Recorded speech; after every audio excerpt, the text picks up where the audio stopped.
کسی بھی دوسرے انسان کے خواب ٹوٹنے پر تضحیق کرنے والے لوگ یہ نہیں جانتے کہ ہر شخص اپنے خوابوں کو پانے میں ناکام نہیں ہوتا، بلکہ کئی لوگوں کو ان کی ذمہ داریاں اپنے خوابوں سے پیچھے لے آتی ہیں۔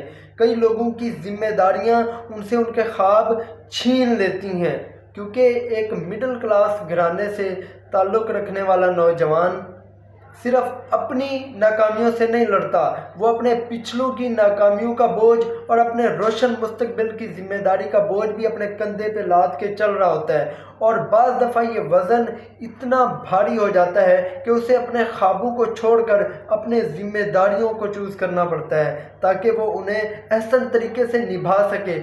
پھر ان ذمہ داریوں کی وجہ سے اس انسان کی اپنی شخصیت، اپنے مشاغل، اپنے خواب دب کر رہ جاتے ہیں، جسے ہمارا تماشائی طبقہ تضحیق کا نشانہ بناتا ہے، جسے ہمارا تماشائی طبقہ اس انسان کی ناکامی کا نام دیتا ہے۔ وہ ناکامی نہیں بلکہ اس کی حالات کے سامنے وہ مجبوری ہے جسے کوئی عام انسان سمجھ نہیں سکتا۔ تھینک یو سو مچ۔ اللہ حافظ۔